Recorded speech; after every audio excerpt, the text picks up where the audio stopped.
सुप्रभात।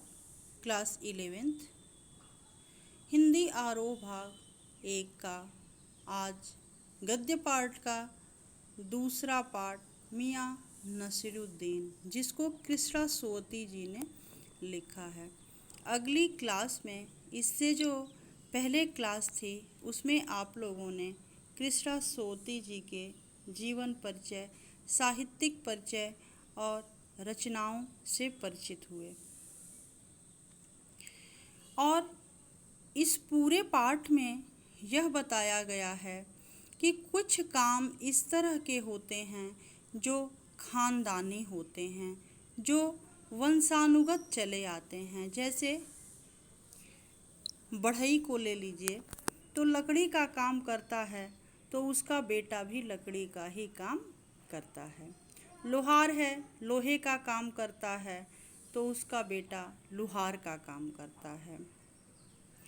इसी तरह से वैश्य हैं तो व्यापार का काम करते हैं तो उनके वंशज भी व्यापार का काम ही करते हैं। इसी तरह जामा मस्जिद के पास एक खानदानी नानबाई मियाँ नसीरुद्दीन रहते हैं। अब देखिए, खानदानी नानबाई कहने से ये पता चल रहा है कि इनके पूर्वज भी नानबाई ही थे। तो कृष्णा सोती जी मियाँ नसीरुद्दीन के खानदानी नानबाई होने के कारण उनके जीवन से जुड़े कुछ प्रश्नों के उत्तर जानना चाहती हैं। और मियाँ जो हैं अखबार छापने वालों और पढ़ने वालों दोनों को बेकार समझता है, फिर भी वह उन्हें स्वीकृति दे देता है। जब उनसे पूछा गया कि अनेक तरह की रोटियां बनाने की कला उन्होंने कहाँ से सीखी, अर्थात लेखिका जो हैं मियाँ नसीरुद्दीन से पूछती हैं कि आपने अनेक तरह की रोटियां बनाने की कला कहाँ से सीखी। तो वह आवेश में आकर कौन?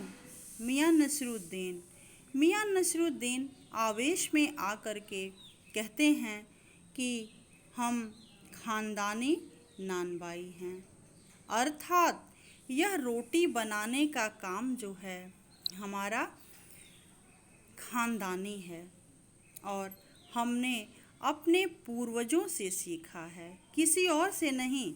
हमने अपने पूर्वजों से सीखा है और उनके मरने के बाद उनकी जगह पर हम बैठ गए, अर्थात जब तक वो थे तब तक रोटियों को बनाने का काम करते थे इनके दादा बाबा, और उनके न रहने पर उसी काम पर बैठ गए।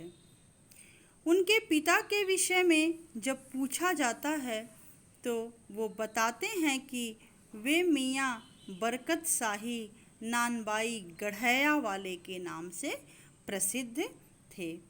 जब उनके बाप दादा की कोई शिक्षा के बारे में बताने के लिए कहा गया तो उन्होंने कहा कि काम करने से आता है, शिक्षा देने से नहीं। अर्थात जैसे आप लोग क्या करते हैं, प्रैक्टिकल यानी कि करके दिखाना।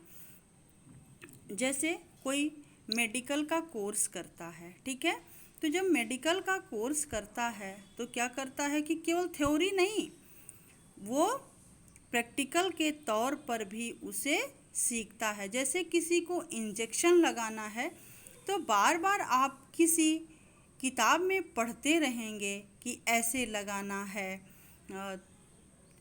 मसल्स देख के लगाना है, नसों में लगाना है, तो ऐसे नहीं होगा जब तक आप लगा करके नहीं सीखेंगे। तो इसी तरह मियाँ नसीरुद्दीन कहते हैं कि काम करने से आता है, केवल शिक्षा देने या लेने से नहीं आता है, ठीक है। जब उसको बार बार किया जाएगा, जैसे होता है ना कि करत करत अभ्यास ते जड़मति होत सुजान। और रसरी आवत जात सिल पर पड़त निशान। अर्थात कोई काम बार बार करने से, अभ्यास करने से ही आता है।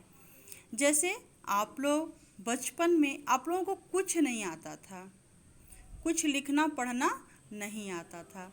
सबसे पहले आप नर्सरी की क्लास में आते हैं तो आप कभी पहचान नहीं पाते हैं। धीरे धीरे आपकी उंगलियों को पकड़ करके और आपके शिक्षक जो हैं आपको क बनाना सिखाते हैं। घर पे आपके पेरेंट्स यानी कि माता पिता सिखाते हैं।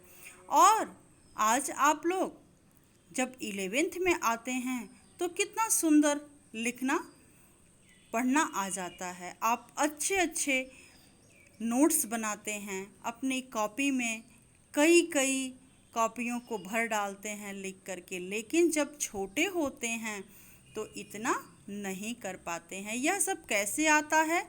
तो ये सारा जो है अभ्यास के द्वारा आता है कि आप क्या करते हैं कि निरंतर अभ्यास करते हैं, पढ़ने लिखने का निरंतर अभ्यास करते हैं। इसलिए आप उत्तरोत्तर अपने ज्ञान में वृद्धि पाते हैं। जितना ही आप अभ्यास करते हैं आपके ज्ञान में उत्तरोत्तर उतनी ही वृद्धि होती है। तो मियां नसरुद्दीन पाठ में जो उनकी खानदानी नानबाई यानी कि रोटियां बनाने की कला है वह भी वो अभ्यास के द्वारा सीखते हैं, केवल शिक्षा के द्वारा नहीं सीखते हैं। जैसे मियां नसरुद्दीन जो हैं 56 तरह की रोटी बना लेते हैं। कितने तरह की रोटी बनाते हैं?